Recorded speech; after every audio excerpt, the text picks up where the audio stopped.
New York, CNN business president Donald Trump has picked the worst possible time to relaunch his trade battle with China.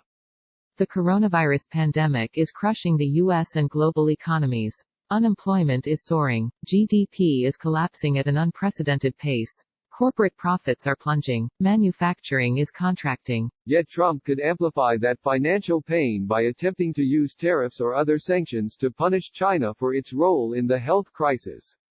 Economists warn that such a strategy could badly backfire, potentially turning what is now a deep recession into a full-blown depression. This is pure folly. It's exactly what the U.S. economy doesn't need, Joe Brisuelas, chief economist at RSM, told CNN Business. Wall Street is not happy about the return of Tariff Man, as Trump calls himself. The Dow tumbled 600 points, or 2.4%, Friday afternoon on concerns about renewed U.S.-China tensions. Entirely bad idea. Recall that the Great Depression was worsened by a global trade war. In 1930, Congress passed the Smoot-Hawley Act, which imposed tariffs on all countries that shipped goods to America.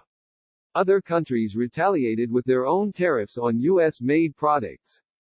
Repeating that mistake might deepen the ongoing downturn, as new trade tensions could cause last year's U.S.-China trade agreement to implode. Higher tariffs, or merely threats of them, could amplify the uncertainty facing companies around the world. And it will add pressure to complex global supply chains. A Smoot-Hawley sequel is an entirely bad idea, Brisuelas said.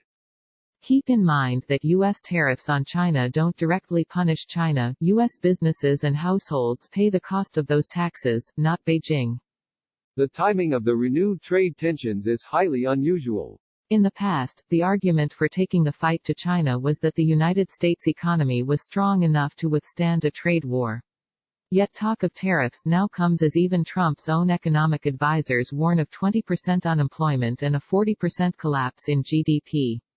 In other words, the U.S. economy is extremely vulnerable.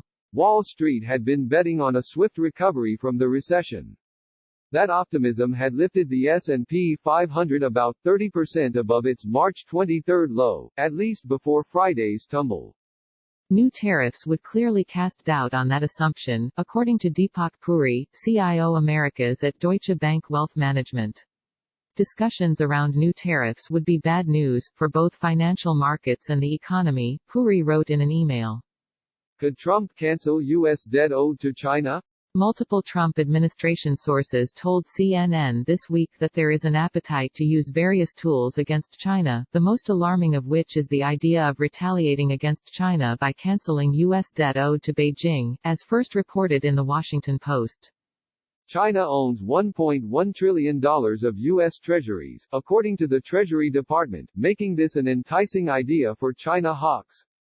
And it could be intriguing to Trump, who has called himself the king of debt. For instance, Republican Senator Marsha Blackburn told Fox News Radio this week the United States should consider waiving interest payments to China because of the economic cost of the pandemic. I think that that's an idea that is worthy of exploration looking forward, she said. Market chaos. Such a move would be highly destabilizing, as it would constitute a default on U.S. debt, analysts say. That in turn could force ratings firms to downgrade the United States' own credit rating, undermining the widely held view that U.S. treasuries are the safest assets in the world, where they serve as a benchmark for pricing on everything from mortgages to junk bonds. Collecting reparations through China's treasury holdings would undermine financial markets and be legally questionable, analysts at consulting firm Eurasia Group wrote in a note to clients Thursday. The firm said such a move is extremely unlikely.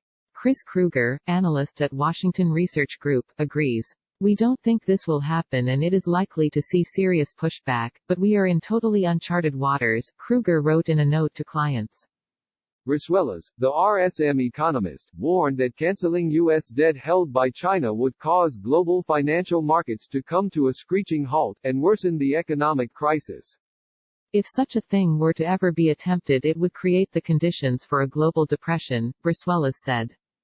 Trump prefers tariffs. Trump's economic advisors have been trying to shoot down this idea.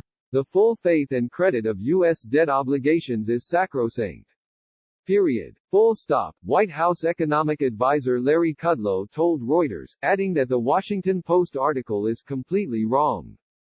Even Trump sounds cautious about such a radical strategy. Asked if he would consider having the United States not pay its debt obligations to China, Trump expressed concern about undermining the U.S. dollar.